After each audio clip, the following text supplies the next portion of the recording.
coach, c'est une soirée qui aurait pu être une soirée de rêve, finalement c'est plutôt un cauchemar. Qu'est-ce qui s'est passé ce soir pour votre équipe? Vous savez, je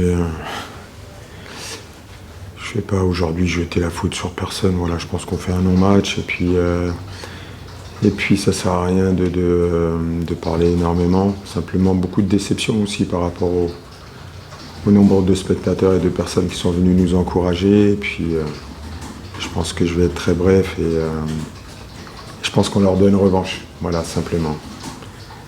On arrive à la dernière journée, il y aura une finale à jouer. On est deux équipes pour pouvoir accéder à la Ligue 2. Donc maintenant, voilà, il va falloir montrer du caractère, beaucoup de détermination. Ça reste une belle finale, il y aura 20 000 personnes au stade. Donc à nous de leur donner cette revanche et de pouvoir aujourd'hui s'excuser parce qu'ils sont venus nombreux et puis on n'a pas montré le meilleur visage aujourd'hui du Mont FC.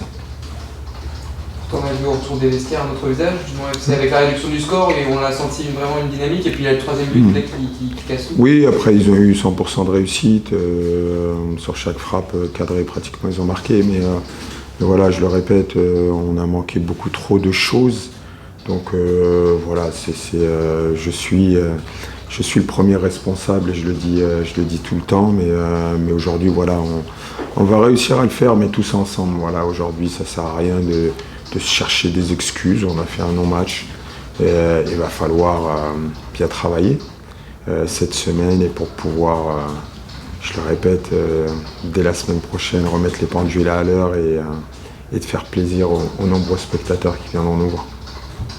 Est-ce qu'il y a ce deuxième but finalement toute fin de match qui change quand même pas mal de choses, qui vous permet de rester deuxième ce soir?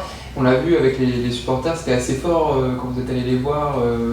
Il y a encore vous nourrissez de ça.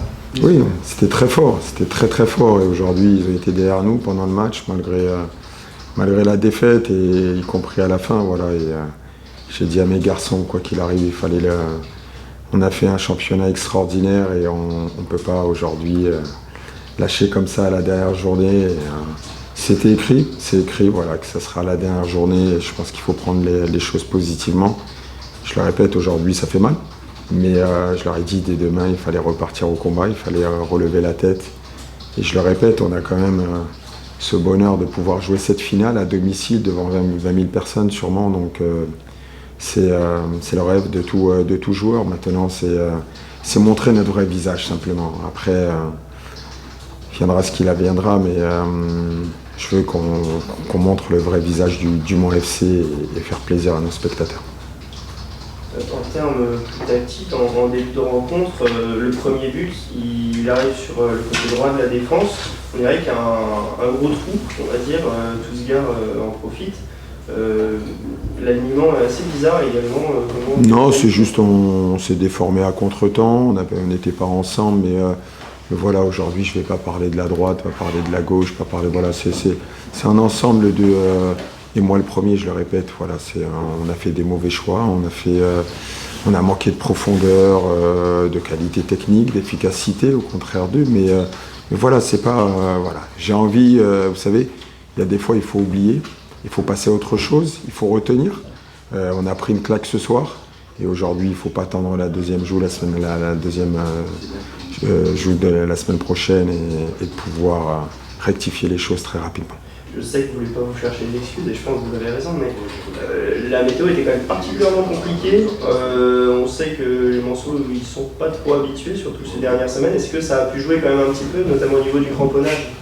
On voyait pas mal de glissades. Ouais, c'est des détails, mais après, elle était pour les deux équipes. Voilà, voilà, je me répète, il ne faut pas qu'on se charge d'excuses. On va faire une très bonne semaine et aujourd'hui, on va le faire. Voilà, on va le faire tous ensemble. Je l'ai dit lors de ma première conférence de presse, on aura besoin de tout le monde et ça le prouve, c'est écrit, ça sera fait à la dernière journée. À nous de faire le match que l'on doit lors de cette dernière journée. On a vu Théo Eyoum aussi sortir très tôt dans ce match. Est-ce que vous savez un petit peu plus ce qu'il a au niveau du genou? Il fera sûrement des examens en début de semaine. Il a reçu un gros coup derrière le genou, donc son genou s'est étiré un petit peu. Donc voilà, aujourd'hui il va falloir de toute façon attendre 48 heures pour pour pouvoir faire des examens, et puis ensuite on vous dira en milieu de semaine. Merci beaucoup. À très bien. Merci.